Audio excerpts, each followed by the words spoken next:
Welcome into Green Dot Daily. We are Action Network's daily sports betting show. I'm your host, Brendan Glasheen. We're here every weekday at noon Eastern, streaming live in the Action Network app. You can also find us over at Action Network HQ on YouTube. Green Dot Daily is presented by BetMGM. Use the bonus code ACTION when signing up to get first bet insurance up to $1,000. Terms and conditions apply. Breaking news to start the show. Dolphins head coach Mike McDaniel announced moments ago Tua Tagovailoa has been ruled out for the Miami Dolphins playoff game against the Bills. Tua has still not cleared concussion protocol, and the team is preparing as if rookie quarterback Skylar Thompson will start. So as you've heard now leading up to this Wednesday, in terms of line movement, what we've been following along, the number got as short as 9.5. It creeped under 10. Now looking at BetMGM, other books as well, line has skyrocketed to 13 points. Here's a betting nugget for you. No NFL team has ever closed at plus 12 or higher in this particular round, the wild card round, in the wild card era. Currently at 13. So we're seeing history right now when it comes to the betting markets for Bills and Dolphins. Tua out, Skylar Thompson likely in. So that is your breaking news for the day. I will add, just my 2 cents. I'm no analyst here, but I like to weigh in from time to time. Total hasn't moved. Total's at 43.5. So that's interesting. So total's still at 43.5. The point spread, though, is up to 13. Dolphins plus 13, which would be that would be a record. That would be the highest total or the highest spread number in this round ever. So we'll keep an eye on that as the week continues. On a positive note, in terms of the health and safety of players, Bills safety Damar Hamlin has been discharged from the hospital. So that's great news. Good to hear that. That's been on our minds really since last Monday. So good news on Damar Hamlin has been discharged from the hospital. Okay, on to the show. Matt Moore is going to join us in a few moments. He has a couple of plays today in the NBA. We'll break that apart. Also, in college basketball, some really, really nice games. A big matchup in the Big East. You got UConn and Marquette. Texas, TCU. That's a good matchup. Couple of games that the three-man weave crew is going to break down, and they have thoughts on several games. So we'll let them weigh in. And then Jason Sobel, co-host of The Gimme, he hops on the program to discuss the Sony Open, which comes later this week. But first, let's bring in Evan Abrams to talk Wildcard Weekend. Evan, a lot to get to. We love having you on to break it all down, my friend. So with 6 games this weekend, we're picking them apart. What's the latest thought in the mind of Evan Abrams? So I'll first off and say, had to wear the TO on the Star shirt today. They Very might nice. play in the playoffs potentially, but you had to bring it out now. Before we get going, I'm going to do this from now often. I think it's fun to just little trivia question going into the playoffs. Sure. So Bet Labs goes back 20 years, product from the Action Network. You can do all sorts of research. Last 20 years, who are the 2 best quarterbacks against the spread in the wild card round? Both of them are 5-0 against the spread. Last 20 years against the spread. I'm not going to say Brady because he's always got a bye. Accurate. Peyton Manning. Nope. Ben Roethlisberger. All right. 0 for 2. We're moving on. Joe Flacco. Oh, And Phillip Rivers. So maybe Herbert can join the Rivers list, and maybe Huntley, Lamar, we'll see. But Flacco, Rivers, enjoy the wild card. you're kidding me. We figured to pick the other 2 quarterbacks who had the most success coming out of the AFC in that long run, Brady, Manning, and Roethlisberger, but I guess not. Flacco's run. That was awesome. All right, let's hit it. Let's go. All right, so we're going to play a game called Something or Nothing. And as you know, if you don't know, Evan Abrams, Director of Research and Media at Action Network, he picks apart the numbers, he crunches the numbers, gives all the trends over on the Action Network app. You can also find him on the website. If you don't have the app, that's fine. So let's start off. You're going to read off to me a trend, a stat, something of the like historically in the playoffs, and I'm going to share my thoughts, and you'll tell me if it's something or nothing. Give us our first one. Okay, so teams in the wild card round who failed to make the playoffs the year before, inexperienced, facing a team who have actually really struggled. 12 28-1, 30% against the spread over the last 20 years. So those teams are Seattle, Miami, and Baltimore. Now, just to push it a little bit further to show maybe the edge in the wild card round, those same teams are actually 37-28 against the spread after the wild card round. So once they get over the hump of winning that first game, they tend to overachieve, tend to cover spreads, tend to do well. But it's this first game that you really have to decide, is this the team that can do it or is this the team that can't? Interesting. I would bet you Cincinnati was in that boat last year. Yes, correct. Now listen, hold on. When you talk about Geno and Purdy, though, doesn't matter. To me, that's an outlier, right? Because neither made a start. Geno's been in the league 9 years, first playoff start. But so I would probably put that aside. Also, first-time quarterbacks at home favorites, 8-14 straight up, 6-16 against the spread since 2002. So Purdy in a bit of an odd spot, but Tua, Lamar, anyone but Lamar, all first starts. Interesting. Okay. Keep that in mind, everybody. And of course, 2 of those 3, as we discussed, and we've been discussing all week, we have to monitor the news on the quarterbacks. Lamar Jackson of Baltimore, Tua Tagovailoa of Miami. Second nugget, actionable data. Is it actionable or not? Something or nothing? What's number 2? Something or nothing. So we talk about over-unders now. So this is playoff result by stadium condition over the last 20 years. So when you're in a dome, you're 29-17 to the over, which actually hits for Minnesota and the Vikings. The Giants and the Vikings this weekend. Yep. And then outside, you're 91-71-4 to the under. That includes 42-20 to the under in the wild card round. So indoors overs, outdoors unders. And as I always do, Brendan, I always add a caveat. The Giants are 34-15-1 to the under since 2020. So you've got a team trend versus kind of a league wide. So to me, that Minnesota Giants game, a little scary. But I think the unders outdoors is something to probably hone in on. Interesting. The money is coming in on the over, according to the Action app, for Giants and Vikings. And the number keeps moving up, opened at 47.5. It's at 48.5 on some books, 48 as we talk to you all now at BetMGM. That's the highest total on the slate. Those numbers, those stats reflect that and back that up. Now, we are going to have a game in Jacksonville, Florida, and a game in Tampa Bay. So, not all of these places are freezing cold, or San Francisco is going to have a home game, right? So we'll see how much the weather is impacts the games truly. Right? The one thing I'll say is Jacksonville and Tampa wind. You usually end up getting 8, 10, 12 mile an hour winds in those places. I looked earlier this morning. Doesn't look like it now. It looks about like 6 to 8, which is doesn't matter, negligible, but we'll see what happens. Okay, that's fair. Keep an eye on the wind in those 2 settings in Florida. All right, last one, something or nothing, our third theme.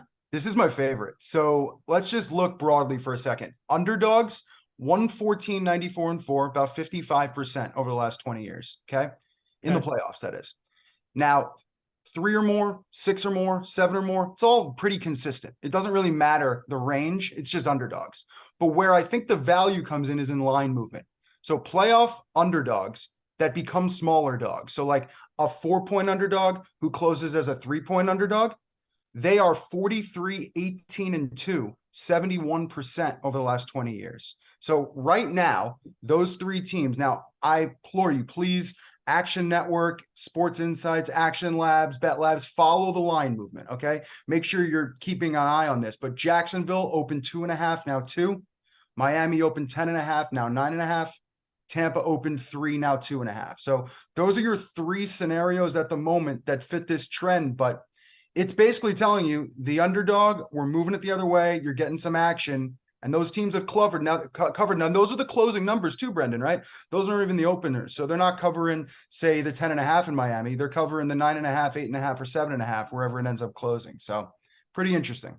I'd be fascinated to know you said last 20 years. Sure. So you're talking almost 70-ish, 65-ish games.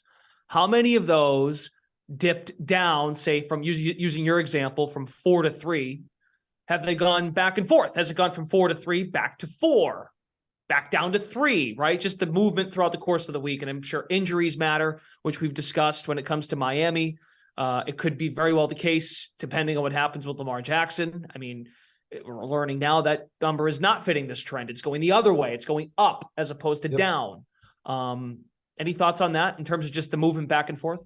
I mean, I think the ping ponging throughout the week are all head fakes, and we hear this everywhere, right? I do. I just think everyone is trying to manipulate the market in a certain way, and you really see the direction of the line as you get closer to the finish, as you get closer to the close. So Saturdays, Sundays, I look at Fridays. That's when you start to see where this line will actually move. And again, two of the biggest games this weekend, we have no idea if like the two quarterbacks in the top 10 of EPA per play are questionable to play. So like, what do you do with that? It's like the two best quarterbacks in the NFL in terms of like offenses and like dynamics and things like that with Lamar and Tua. So I think with those lines, you almost have to wait unless you think you have an edge and you think you know. And if you think you know, you bet, but we'll see. And two of these three have moved inside key numbers. Miami has moved inside 10 at 9.5. Tampa inside the key number of 3 to 2.5. Jacksonville has been teetering from 2.5 to 1 to 1.5 as of now at BetMGM. Something or nothing. I'll tell you what, Evan Abrams, you are something. You mean something to us here on Green Dot Daily. Thanks for stopping by. This was fun. Good stuff. Enjoy the day. And I like your shirt. On to the NBA on this Wednesday, 8-game slate. Here are some games that jump out to us. Your market report, the Indiana Pacers, 5-point underdogs visiting Madison Square Garden. Money coming in on Indiana. The Bucks are short favorites in Atlanta. Hawks are getting love when it comes to the spread. And then the Phoenix Suns coming off a nice win, shorthanded against the Golden State Warriors. They are significant, almost 2 touchdowns if you want to cross sports, underdogs against the Denver Nuggets. Matt Moore of Action Network covers the NBA, also one of our hosts of the NBA podcast at Action Network, Buckets, joining us now. You've got 2 picks. And we'll start right back where we began on that page a moment ago. Indiana, you're into the Pacers tonight. Yeah, I love the Pacers here, +5. I make this a pick 'em based off of my numbers. And a lot of that has to do with how the Knicks perform at home. Their home court advantage has been one of the lesser ones in the NBA this season. The Knicks at home are 6-12-1 against the spread at home. That's a pretty awful mark. Indiana has shown a capacity to stay in games on the road as well. They keep being undervalued on the market. I really can't figure it out. This team's been good this season, but the market's been behind on them.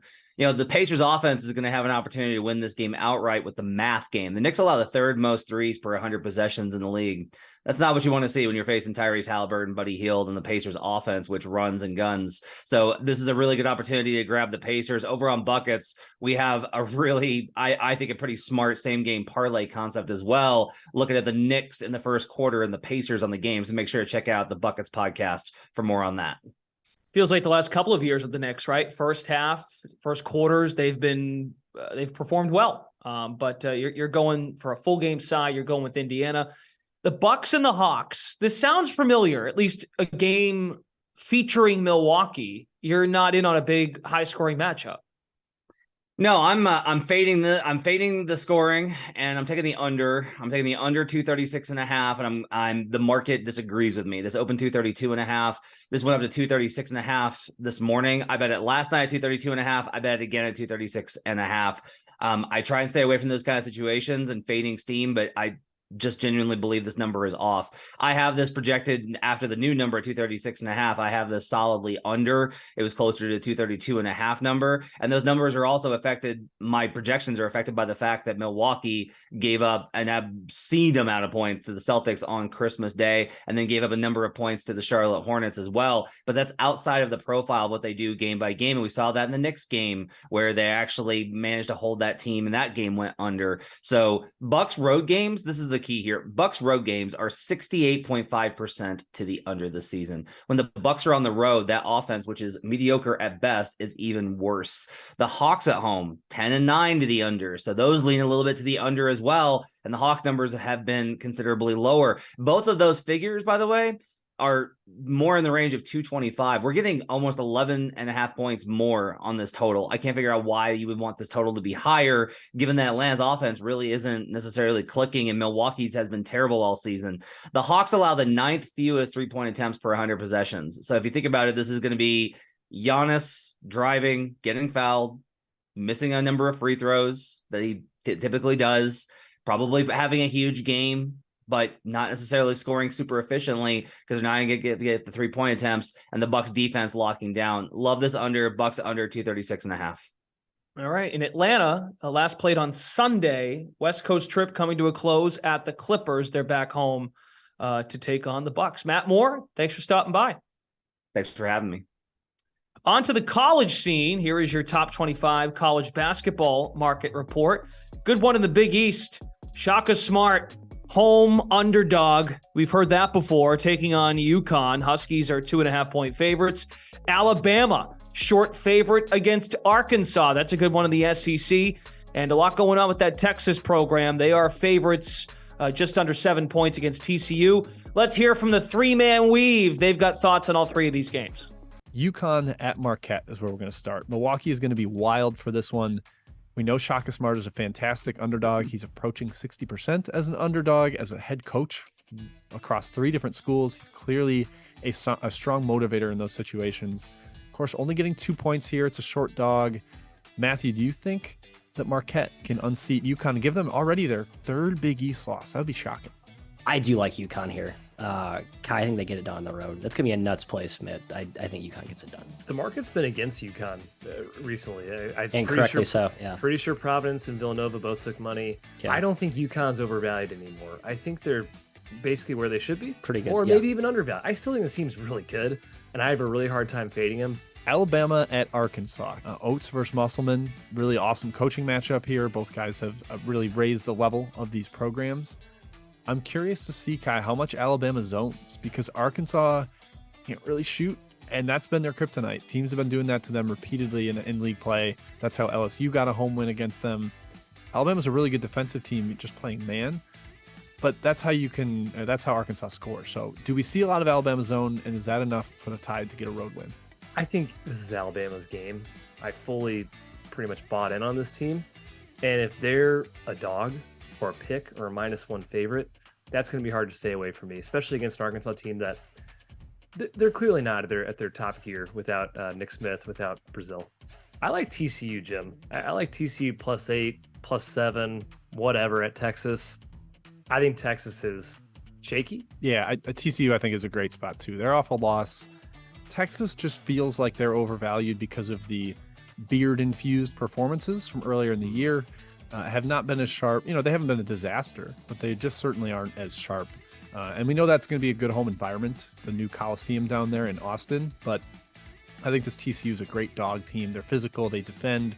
They're going to make you earn your points, and they can get points on the offensive glass. On to the PGA Tour. Here is your leaderboard pre-Sony Open in Honolulu. Tom Kim, the leader at plus 1,100. He's your favorite coming in. Some other notables, Jordan Spieth at plus 1,600. Jason Sobel joining us now to break down the PGA circuit heading into the second week. Hope some folks that are watching this show didn't get completely burned by the Morikawa collapse and the Rahm come from behind special over the weekend. Jason is the co-host of The Gimme, 5:30 Eastern start, Action app, YouTube, and Twitter. That's coming up later. We'll discuss what you might have coming up on the show. But looking at the pre-tournament leaderboard, who's the guy you like? So first of all, Brennan, this is a big trend week for me. This is one of my favorite weeks to look at some trends. I've got 2 of them for you. One of which is players coming off playing at the Century Tournament of Champions, which you just mentioned the previous week, have a massive advantage. They've sort of had a chance to shake off the cobwebs a little bit, even if they don't play that well at Kapalua. And the courses, Kapalua and Waialae, really aren't comparable golf courses, even though they're both in Hawaii. Just being able to get out there and play a little bit, that has helped over the last 6 years. They've only comprised 15.9% of the field at the Sony Open, players who have gone back-to-back, and yet they've accounted for 5 of the last 6 winners, 39% of the top 10 finishes, and those players make the cut at a rate of 73%. Another trend for you, over the last 3 years, players who have finished in the top 20 in ties include 70 players at the Sony Open. 69 of them have been positive strokes gained tee to green. Essentially, if you show up with a little rust on your driver and your irons, you don't even come close to contending at this one, I've got a guy who not only played last week, but is one of the better players tee to green on the PGA Tour. And that's my favorite outright, Corey Connors, plus 2,200 in most marketplaces right now. He's gotten a little bit shorter as the week has progressed, but I think a lot of people see the fact that he should be a very smart play this week. 3 straight top 12 finishes at the Sony Open for Connors. I know he gets pigeonholed as a great iron player, which is not a bad thing to be pigeonholed as, but he was actually better with a driver in his hands last season. Really, like I said, tee to green, one of the better players out there. I think there's a lot of value on him this week. All right, you correlate that number, looking at BetMGM right now, Connors to finish top 5 is at plus 450. So he lines up with some of the other fellas at the top of the board. They all correlate pretty much how their overall odds are, but it looks like you're getting, in terms of that back half of other guys in that range, that plus 2,000 range, he jumps out for sure. How about going down the board when we come to some of these other PGA picks, perhaps a top 20 finish that you like? Yeah, I'm going to be a little more conservative here, but Maverick McNeely is a guy who hasn't necessarily shown a massive ceiling yet early in his career. I think it might get there, but this guy's got as big a floor as anybody. I've started calling him this generation's Charles Howell III. I don't mean that as a backhanded compliment. He's a human ATM. He shows up, he cashes checks, finishes the top 20 in 4 of his last 5 starts last year. In fact, over the last 50 starts, dating back to the beginning of 2021, he's finished top 20 in 18 of them. That's a really large percentage for a player who isn't a Rory McIlroy or a John Rahm or a Justin Thomas. This is a guy who's still at the early stages of his career, but a very high floor for McNeely. One of the reasons I like him this week for a top 20 at pretty good plus money there. Plus 170, the current number right now. Jason Sobel, sounds good. What can we expect later this afternoon, evening on the Gimme? Yeah, myself and Roberto Arguello are going to have our favorite outright plays, favorite props, favorite matchup bets, and favorite first-round leaders, plus so much more, a little entertainment mixed in with our betting picks for this week's Sony Open. Excellent. You weren't too burned, right, by the Morikawa collapse? I hope not. Not me. I wasn't smart enough to get on him in the first place. Attaboy. Good stuff. Jason Sobel, you can find him at Action Network. Thanks so much. Thanks. Once again, the Gimme live at 5:30 Eastern, Action Network app, YouTube, and we're also on Twitter for the Gimme program with Jason Sobel. They'll be breaking things down across the PGA. So as a reminder, all the picks, anything we discussed from the show as it pertains to a pick is available in the Action Network app at Green Dot Daily. Yes, there is a show that aligns with, there's an account that aligns with the show, I should say. So be sure to check us out at Green Dot Daily. There are some futures in there. Anything that we talk about on a show today, for instance, it will go in. So be sure to follow us there in case you miss anything from the program.